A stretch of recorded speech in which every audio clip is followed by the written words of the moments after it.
In 1947, in the quiet farmlands of Kentucky, a family was discovered who shared a secret so disturbing that scientists were once desperate to explain it. They did not age. This is a true case, one so unsettling that government officials banned researchers from ever speaking of it again. August 3rd, 1947, 8:12 p.m. Rural Kentucky, the humid air hung low over the cornfields. The sky was bruised with orange and purple, the kind of southern dusk that felt older than time itself. A pickup truck rumbled down the dirt road toward a lonely farmhouse, headlights cutting through the settling dark. Inside sat Dr. William Hartman, a young physician from Louisville, his knuckles pale on the steering wheel. He wasn't supposed to be here, not officially, but the rumors had reached him through hospital whispers. There's a family out there that doesn't get older. Not a day, not a wrinkle. For weeks he had dismissed it as folk talk, like ghost sightings or moonshine legends. But then he saw the photograph. A county registrar had slipped it into his hands after a night shift. A school portrait dated 1919. A boy in suspenders, maybe 10 years old. Then beside it, a picture from last year, 1946. Same boy, same suspenders, same face. The boy hadn't aged a single day. The Marrowbone family, an isolated farm family in eastern Kentucky.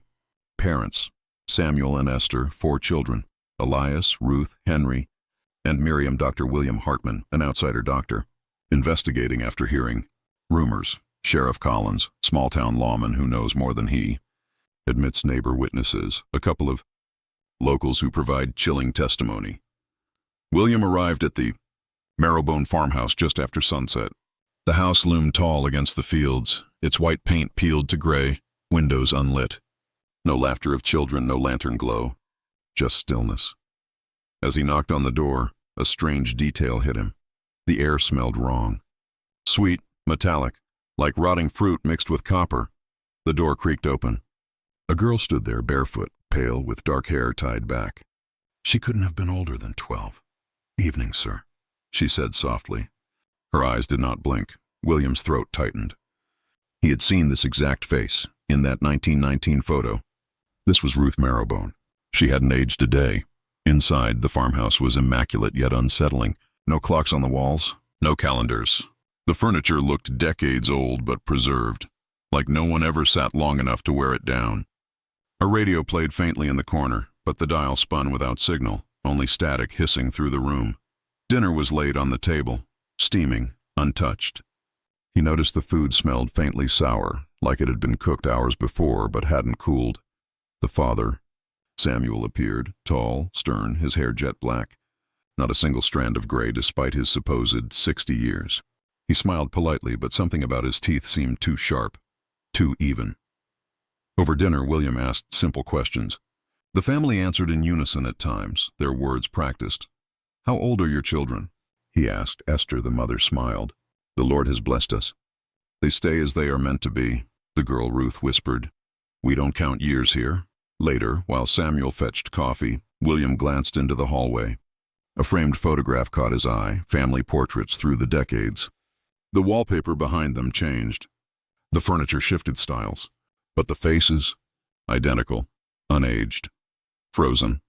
One photo was labeled in neat handwriting, Marrowbone Family. Easter Sunday, 1903. The children looked exactly the same. Suddenly, he heard faint footsteps above him. Light, hurried, almost like children running. But when he asked who else was home, Esther's face stiffened. "There is no upstairs," she said. William knew she was lying. The next day, William sought answers in town. At the diner, locals exchanged nervous glances when he mentioned the Marrowbones. One old man leaned closer. "I saw that boy, Elias, when I was a child. Same age then as he is now. I'm 74.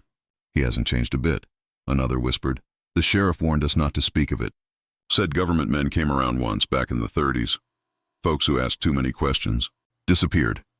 When William pressed, the man's hand trembled on his coffee cup. "There's something upstairs in that house. That's all I'll say." William returned to the farmhouse under cover of night. Determined, he crept across the porch, the boards groaning beneath his shoes. Inside, he found the living room dark, the radio whispering static. Then he heard it, above him, laughter, high-pitched, childish, echoing through the ceiling. But the Marrowbone children were all sitting downstairs. at the table, staring silently at him. The laughter didn't stop. The floorboards above him bent, as if something heavy, something not supposed to be there, was crawling across the ceiling. And then, one voice, close, right above his head, whispered, "We've been waiting for you, Doctor." The farmhouse was silent, except for the sound of static hissing from the radio in the corner. Dr. William Hartman stood frozen beneath the sagging ceiling boards, his eyes darting between the children at the table and the invisible thing above his head. The Marrowbone children, Elias, Ruth, Henry, and Miriam, sat perfectly still. They did not glance at one another. They did not breathe heavily, laugh, or cry. They simply stared at him, their faces pale and unmoving, their eyes wide and glistening in the lantern light. And yet, the laughter continued above, a playful giggle that rolled into a shrill cackle. William's pulse hammered. He forced himself to look up. The ceiling bulged downward as though weight pressed against it, shifting from one end of the room to the other. Then abruptly the noise stopped. The children smiled. All at once. "Doctor," Samuel's deep voice rumbled from the doorway.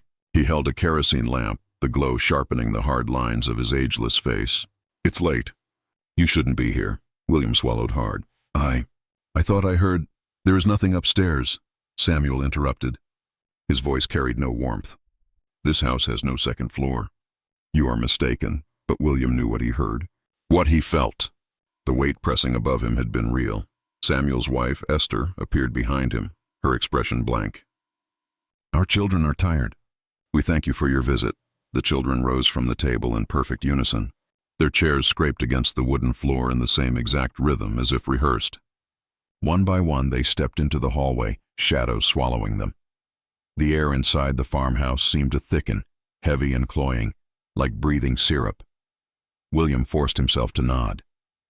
"Of course. Forgive me for intruding." He backed toward the door, every instinct screaming at him to leave. But just before stepping outside, he caught a final glance at the staircase in the hallway. It was boarded shut with wooden planks. Crude nails jutted from the wood, as if hammered in a hurry. Esther noticed his gaze, her lips curved into the faintest smile. "You mustn't look there, Doctor. Some doors are not meant to be opened." August 5th, 1947, 9:15 a.m. William sat at the corner booth of a small-town diner, his coffee untouched. Locals trickled in for breakfast, the smell of bacon and fried eggs hanging in the air. He barely touched his plate. His mind replayed the sounds, the laughter, the boards shifting. Sheriff Collins entered the diner and noticed him. A burly man in his 50s, the sheriff walked with a slow, deliberate step. His badge gleamed against his khaki shirt. "Morning, Doctor." Collins slid into the seat across from him, eyes steady. "You were up at the Marrowbones last night." William stiffened. "You knew?" The sheriff leaned closer, his voice a gravelly whisper. "Everybody in this town knows, but we also know when to keep quiet." "I suggest you do the same," William bristled. "There's something wrong there. That family, they haven't aged in decades. That's not natural. Doesn't it bother you?" Collins's jaw tightened. He spoke through his teeth. "What bothers me is when folks don't listen. Government men came around here once before, 1936, asked too many questions. Next thing we know, 2 of them vanish without a trace. You think that's a coincidence?" The sheriff's eyes burned into him. "Drop it, Doctor. Let them be." But William couldn't. Not when every instinct told him there was a truth rotting behind those boarded walls. That afternoon, William visited an old neighbor, Mrs. Agnes Harper, who lived less than a mile from the Marrowbones. Her house sagged at the edges, the porch leaning, chickens pecking noisily in the yard. Agnes was in her 70s, her skin weathered like dried parchment. She eyed William with suspicion when he asked about the family. "They're not right," she muttered. "Never have been. I seen that girl Ruth, same face, same braids, when I was a little girl myself. I was 10. I'm 76 now, and she hasn't changed a bit." William leaned forward. "Have you heard anything strange?" "From their house?" Agnes's gaze shifted to the cornfields. Her voice dropped to a tremble. "Nighttime." "Always nighttime." Laughter.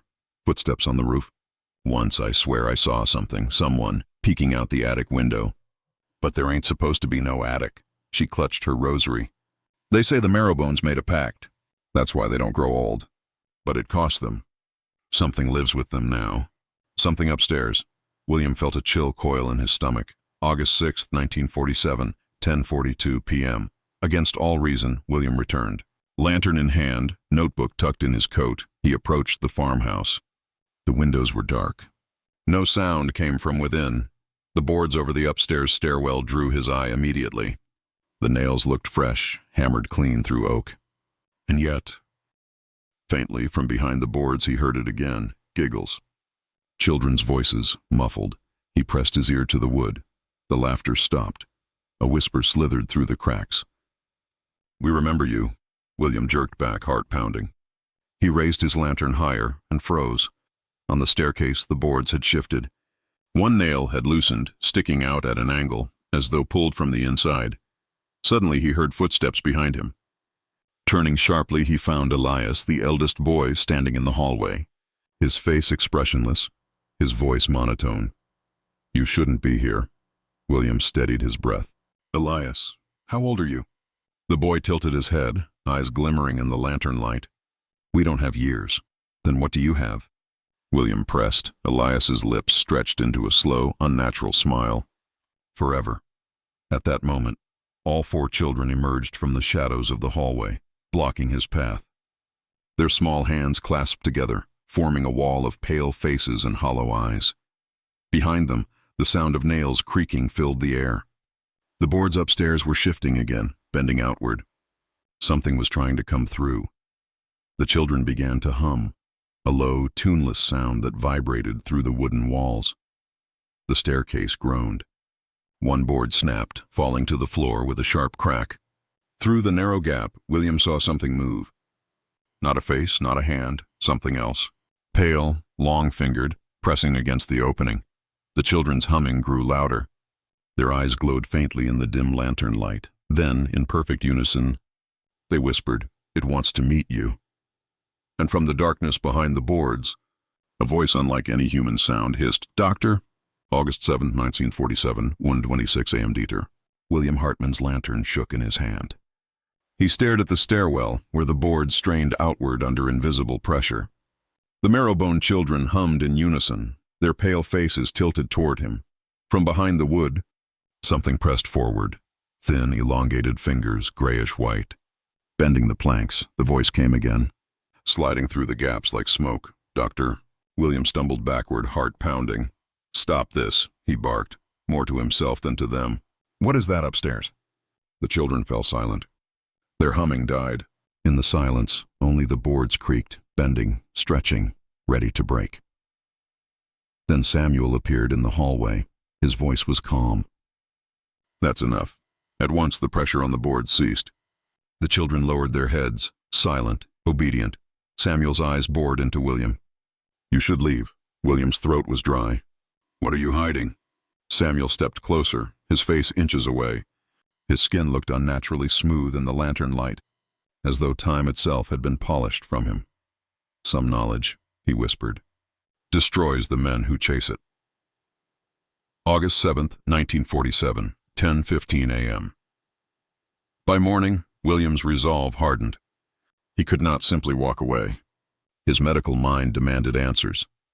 He drove to the county archives in town, a dusty building filled with ledgers, land deeds, and census rolls. The clerk, a young woman with round spectacles, fetched records on the Marrowbone family. At first, everything seemed ordinary. Samuel and Esther Marrowbone, listed as landowners since 1898. 4 children registered with the county. But the deeper he searched, the stranger it grew. 05 census.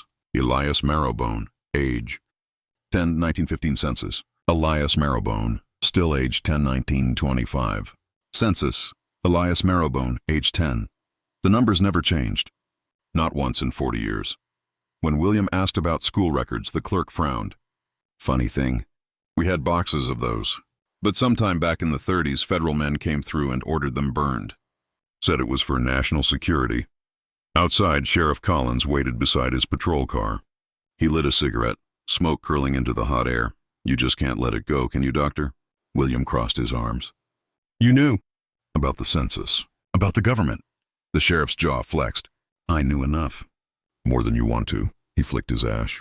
"Men in suits came here in 1936, said they were from Washington.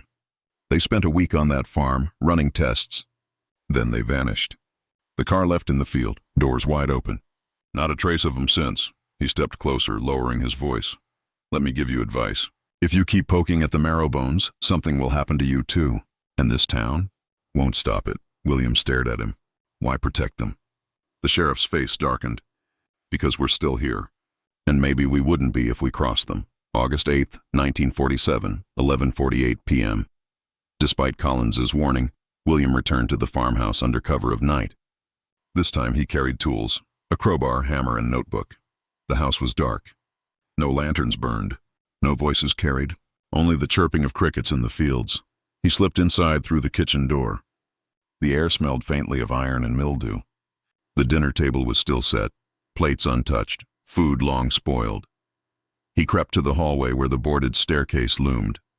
His lantern's glow revealed the planks, still nailed in place, except one, already loose, as if waiting for him. With trembling hands, William wedged the crowbar under the first plank. The nail groaned, then popped free. The sound echoed through the house like a gunshot. He froze, listening. Silence. Another board pried loose. Then another. Sweat dripped down his temple. His heart pounded so loud it filled his ears. Finally, he pulled the last plank away. The stairwell yawned before him, steep and narrow, spiraling into blackness. He raised the lantern. Dust swirled in the beam of light. The air smelled heavy, sweet, unnatural, like old blood. Slowly, he climbed. At the top of the stairs, William entered a long corridor lined with doors. The wood was warped with age, yet the doorknobs gleamed as if polished daily. He chose the nearest one and pushed it open. Inside was a bedroom, small, childlike. Toys scattered the floor, wooden blocks, a rocking horse, a cracked porcelain doll. But everything was coated in thick dust, as though untouched for decades, yet the bed was neatly made. The pillow dented as if someone had just been lying there. William's stomach twisted. The next room was identical, and the next, each one frozen in time, abandoned yet disturbingly fresh. Then he reached the final door. Unlike the others, this one was locked. He pressed his ear against it. From inside came the faintest sound. Breathing. Shallow, steady, inhumanly patient. Suddenly, laughter erupted behind him. William spun around, lantern trembling, and saw the children standing at the end of the corridor. All four, blocking the stairs, their eyes glowing faintly in the dim light. You shouldn't be here, Ruth said softly. What's behind this door? William demanded. His voice cracked. The children's smiles widened in eerie unison. That's where we come from, Elias whispered. William's grip tightened on the lantern. What do you mean? The boy tilted his head, shadows crawling across his face. We don't grow older because it doesn't let us. We belong to it now. The locked door rattled violently. The knob twisted. Something inside slammed against the wood with a thundering boom. Dust rained from the ceiling. The children began humming again. That same low, tuneless drone. Cracks splintered across the locked door. A thin hand, gray and clawed, pushed through the wood. Long fingers stretched into the corridor, grasping for him. William stumbled backward, nearly dropping the lantern. The children's humming grew louder, shaking the walls. The thing inside the room whispered his name. Not with one voice, but with many. Layered, overlapping, as though 100 mouths spoke at once. Dr. Hartman. The claw pushed further through the broken wood, scraping the air, reaching toward him. The lantern flickered. The hall plunged into half-darkness, and as William's pulse hammered in his throat, Elias stepped forward, his smile stretching too wide, his eyes gleaming like glass. You opened the door, he said. August 9th, 1947, 12:19 a.m. The corridor upstairs shook with every impact against the locked door. Dr. William Hartman's lantern swayed, shadows jerking across the walls. Splinters rained from the frame as something inside hammered to get out. The Marrowbone children stood motionless at the end of the hallway, humming that eerie, tuneless chant. Their voices vibrated through the floorboards, keeping time with the pounding on the other side of the door. Another crack split the wood. A pale claw forced its way through, long fingers scraping the air. The sound of nails dragging across wood set William's teeth on edge, and then, suddenly, silence. The children stopped humming. The door stilled. The claw withdrew back into the blackness. Elias stepped forward. His face calm, his voice unnervingly steady. "You shouldn't have opened it." William's throat tightened. "What is it? What's behind it?" The children exchanged glances, then looked back at him in perfect synchrony. Ruth spoke softly, like reciting a prayer. "Our family was chosen, a long time ago. In exchange, it gave us what no one else has, forever." William's voice cracked. "That thing in there. You made some kind of bargain with it." Ruth's smile was thin, sorrowful. "We didn't. Father did." William's lantern sputtered, the flame shrinking low. For a moment, he thought he saw shapes moving in the shadows on the ceiling. Twisted figures. Too tall, too thin, crawling like spiders. Suddenly, Samuel Marrowbone appeared at the top of the stairs. His face grave but calm. "That's enough," he said firmly. "Back to your rooms." The children turned, obedient, slipping into the dust-coated bedrooms as though they had been waiting for the order. Doors creaked shut, one after another. Samuel approached William, his dark eyes glimmering. "You're a man of science, Doctor. You think you'll find answers here. But some answers demand more than you're willing to give." William tightened his grip on the lantern. "What did you do?" "What's in that room?" Samuel leaned close, his voice low, as if confiding a terrible secret. "We bound ourselves to it. In 1897, during the famine. My children were dying. I begged for mercy, for time, and it came." William's stomach turned. "That's not mercy. That's a curse." Samuel's jaw tightened. "Perhaps. But you saw them. Still young. Still alive. Wouldn't you do the same for your family?" Before William could answer, the locked door rattled violently again. A guttural howl, inhuman, layered, echoed from behind the wood. Samuel grabbed William by the arm, dragging him down the hall. "You've stirred it awake." And now it won't rest. The house erupted in noise. From every wall, every corner came the sound of scratching, as though claws raked the wood from the inside out. The children's voices rose in song, no longer humming but chanting words William didn't understand. Ancient guttural syllables that scraped at his ears. The lantern flickered wildly as William stumbled down the stairs. The radio in the living room blared to life on its own, static bursting into a violent roar, then faint voices whispering his name. "Doctor, Doctor." Esther appeared in the doorway, her face pale, her hands clutching a rosary. "It knows you now," she said, trembling. "You can't leave." William's chest heaved. "I'm leaving this place tonight." But even as he said it, the front door slammed shut with a deafening bang. The lock clicked from the inside, without a hand touching it. Samuel shoved William toward the parlor. "If you want answers, you'll get them. But you'll wish you hadn't asked." He pulled a hidden latch beneath the stairs, revealing a narrow crawl space. Dust billowed out, thick with the smell of rot. A ladder led up into blackness. "The thing you hear. It's older than this house. Older than Kentucky. It's been with us since we made the pact. We keep it upstairs, we feed it. And in return, time stops for us." William's stomach churned. "Feed it what?" Samuel's face hardened. "What it asks for." A low growl rumbled through the crawl space, vibrating the walls. William stepped back, shaking his head. "You're monsters." Samuel's eyes burned. "No, we are survivors." The floorboards above buckled with thunderous force. Dust cascaded down like rain. Something massive moved across the ceiling. The children reappeared, their eyes glowing faintly, their mouths moving in silent prayer. Suddenly, the lantern flame went out. Darkness swallowed everything. William's breath came in ragged gasps. He fumbled with matches, but his hands shook too violently. Then, footsteps. Not the light steps of children. Heavy, deliberate. Coming down the staircase he had unboarded. In the pitch dark, a hand brushed his shoulder. Cold, wet, wrong. William bolted. His shoulder slammed into the wall, pain searing, but he didn't stop. He ran blind through the parlor, slamming into furniture, clawing for the front door, and then, miraculously, the door creaked open. Night air swept in, cool and sharp. He stumbled into the yard, collapsing against the dirt. For a moment, he thought he had escaped, but then he looked back at the farmhouse. Every window glowed faintly with lantern light, though he hadn't lit a single one. Silhouettes stood in the glass, too many to be just the Marrowbones. Dozens of shapes, all staring out at him, and above them all, in the highest window of the attic, Two eyes shone like coals, burning, watching. The voice came again, carried on the wind, echoing across the fields. Forever is waiting. Doctor. William staggered backward into the cornfield, heart hammering, realizing with sick dread that leaving the house hadn't freed him. It had marked him. August 16th, 1961, 10:15 p.m. The night smelled of damp earth and something metallic, like rust or old blood. Sheriff Denton's lantern cut through the shadows of the Redhaven farmhouse cellar, its beam trembling against the rough stone walls.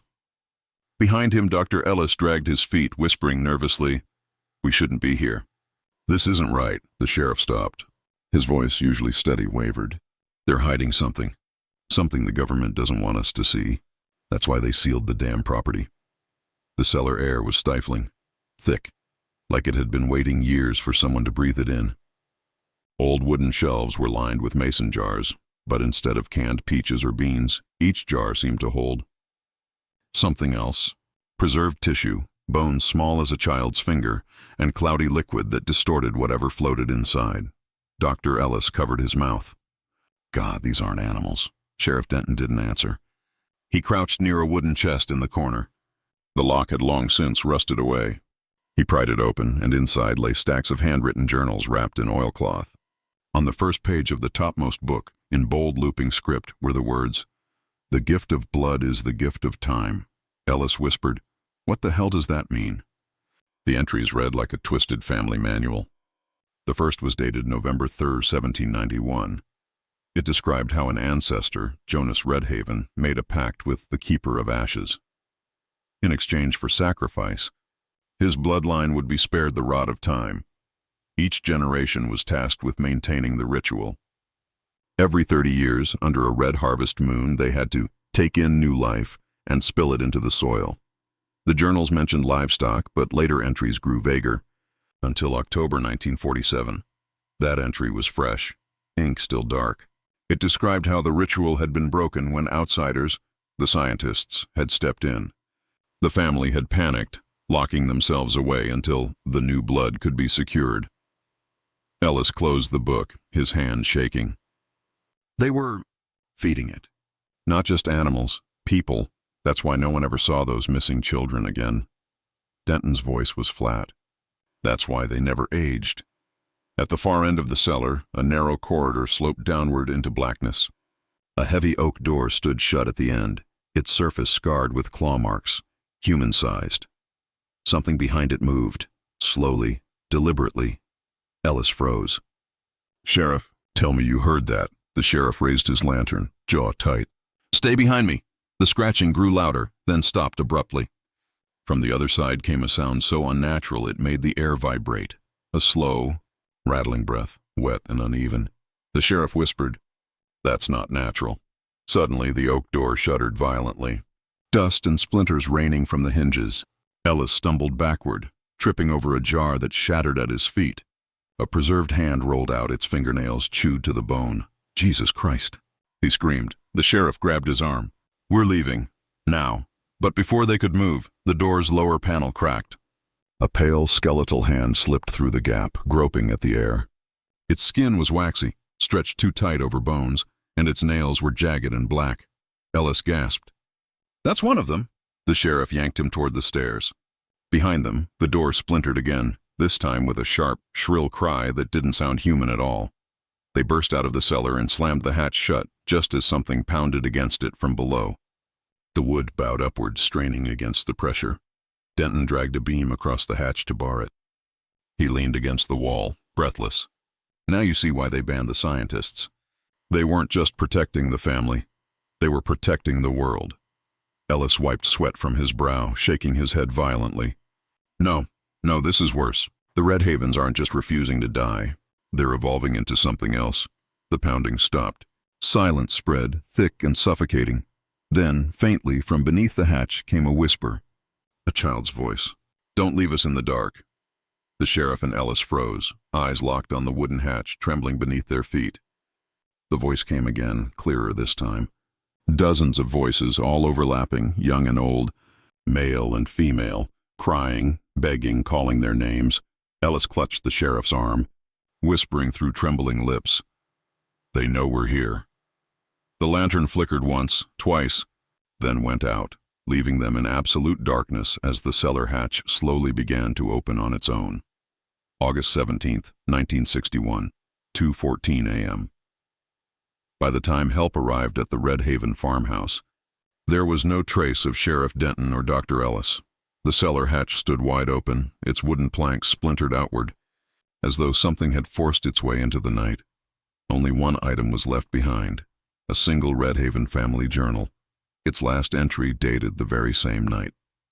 The words were smeared, but legible enough to read, "The blood debt has been renewed." We walk among them again. Within 48 hours, federal agents descended on the town of Clover Ridge. Residents were told the farmhouse had burned in an accidental fire, but locals knew better. They had seen the glow of strange lanterns moving through the woods long before the blaze. They heard the shrill cries, carried on the wind, that didn't sound like any animal native to Kentucky. Neighbors whispered that the Redhavens were never recovered. Not their bodies, not their belongings. Just gone, as if the earth had swallowed them. But a handful of townsfolk claimed they saw figures walking down dirt roads at night, faces pale, eyes reflecting lantern light like glass. They looked familiar, but wrong.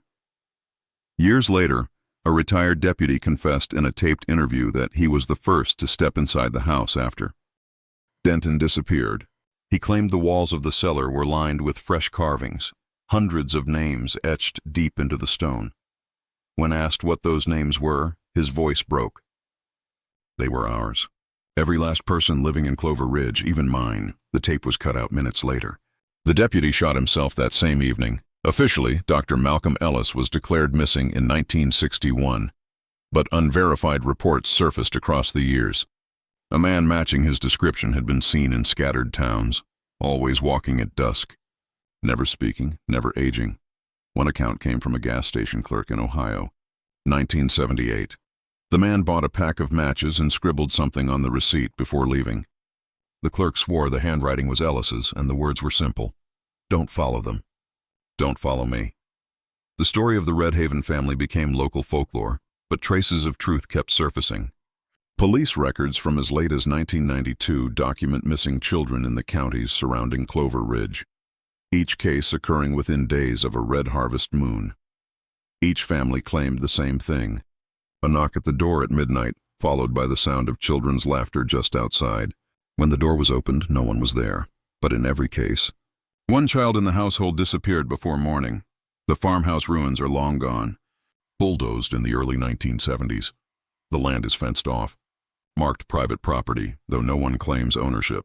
Locals say black SUVs sometimes park at the edges of the woods on autumn nights, their engines idling for hours, and every so often, hikers report seeing figures in the distance, pale, watching, always, just far enough away to disappear when approached. No. One over 60 admits to seeing them, but perhaps that's because the Redhavens look exactly the same as they did in 1947. They say if you drive past Clover Ridge during a red harvest moon, you'll see children playing in the fields where the farmhouse once stood.